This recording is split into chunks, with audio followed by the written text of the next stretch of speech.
Hi viewers, Talukdar cookies থেকে আজকে recipe জলপাইয়ের আচার।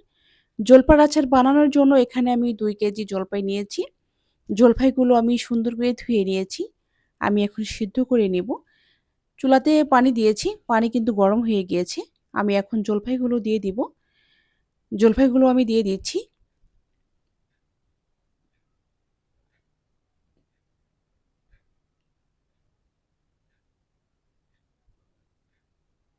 জলপাইগুলো দিয়ে দিলাম।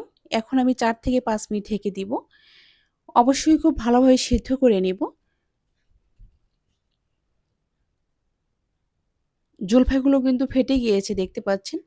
তার মানে জলপাইগুলো সিদ্ধ হয়ে গিয়েছে। আমি এখন ছাঁকনি দিয়ে জলপাইগুলো উঠিয়ে নিব। পানি ঝরিয়ে জলপাইগুলো আমি ঠান্ডা করে নেব।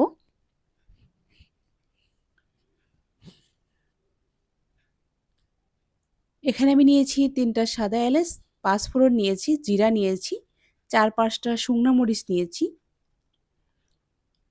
সবগুলো উপকরণ আমি ভেজে নিব।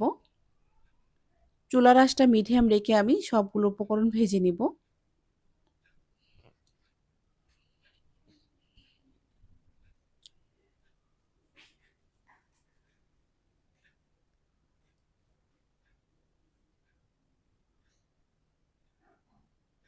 সবগুলো উপকরণ আমি মিডিয়াম আঁচে ভেজে নিচ্ছি, দেখতে পাচ্ছেন। আমি ভেজে ব্লেন্ডারে গুঁড়া করে নিব। আপনারা চাইলে পাটায় বা ব্লেন্ডারে যেভাবে পারেন গুঁড়া করে নিবেন।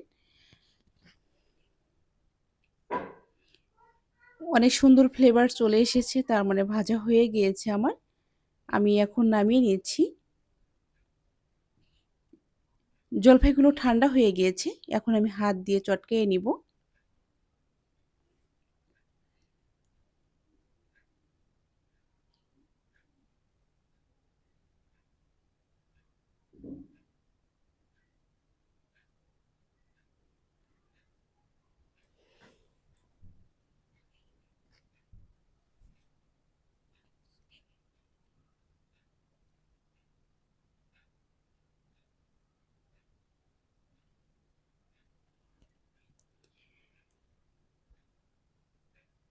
এখন আচার বানানোর জন্য চুলাতে আমি কড়াই দিয়ে দিয়েছি। এখানে হাফ কাপ সরিষার তেল দিয়ে দিচ্ছি। আচার অবশ্যই সরিষার তেল দিয়ে বানাতে হবে। সরিষার তেল দিয়ে আচার ভালো হয়, সেক্ষেত্রে সরিষার তেল দিয়ে আচার বানাতে হবে। তেজপাতা দিয়ে দিলাম। দিয়ে দিব 4-5টা মরিচ।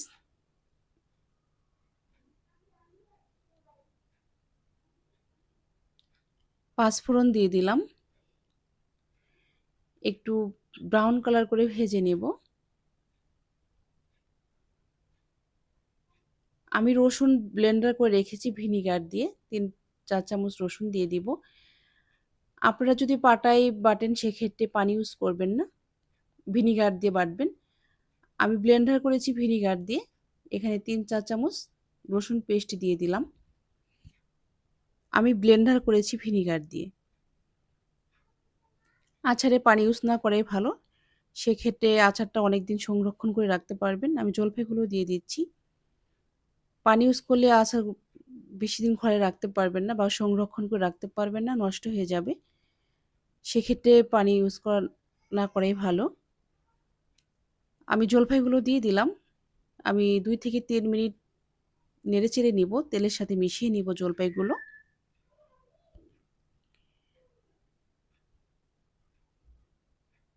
ভালোভাবে আমি তেলের সাথে মিশিয়ে নিচ্ছি।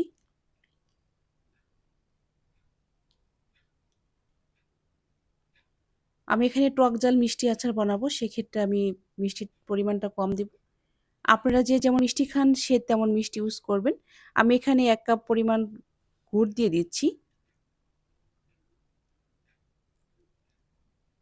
1 কাপ পরিমাণ চিনি দিয়ে দিচ্ছি। ভালোভাবে মিশিয়ে নিচ্ছি। অবশ্যই চিনি, গুড় দেওয়ার পরে দেখেন অনেকটাই রস চলে আসছে চিনির আর গুড়ের। এটা শুকাইতে সময় লাগবে। অবশ্যই মিডিয়াম আঁচে আমি ধীরে, ধীরে এটা শুকিয়ে নিব। অনেকটা শুকিয়ে গিয়েছে দেখতে পাচ্ছেন। আমার এখানে কিন্তু 8 থেকে 10 মিনিট লেগেছে। অনেকটা শুকিয়ে গিয়েছে। আমি ভেজে রাখা উপকরণগুলো দিয়ে দিচ্ছি। গুঁড়া করে রেখেছিলাম ব্লেন্ডারে আমি, দিয়ে দিলাম। স্বাদ মতো একটু লবণ দিয়ে দিব।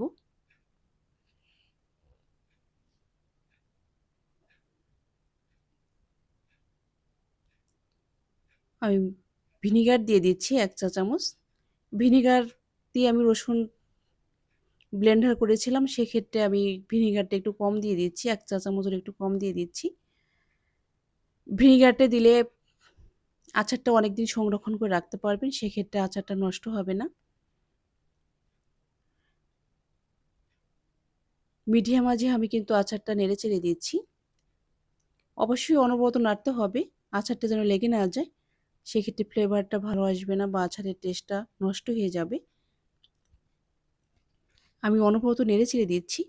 দেখতে পাচ্ছেন আচারের কালারটা কিন্তু অনেকটাই চলে এসেছে। আমার কিন্তু এখানে প্রায় ২০ মিনিট হয়ে গিয়েছে। প্রায় ২০ মিনিট কিন্তু হয়ে গিয়েছে এখানে আমার। আমি আরও ৫ মিনিট নেড়েচেড়ে নেব কালারটা ভালো আসার জন্য। দেখতে পাচ্ছেন কালার চলে এসেছে। আচার হয়ে গিয়েছে আমার।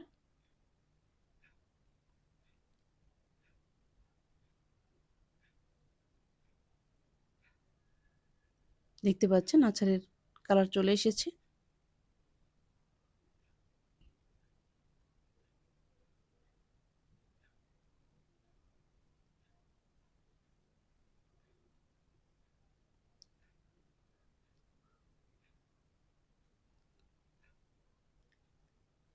দেখতে পাচ্ছেন আচারের কালার। আমি টক ঝাল মিষ্টি আচার বানিয়েছি এটা। আপনারা মিষ্টির পরিমাণটা বাড়িয়ে দিয়ে আরও মিষ্টি করতে পারেন।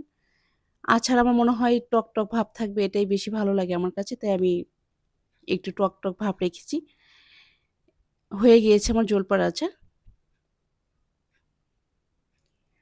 আজকে এ পর্যন্তই ছিল। নেক্সট কোনো ভিডিও নিয়ে দেখা হবে। ভালো থাকবেন, সুস্থ থাকবেন।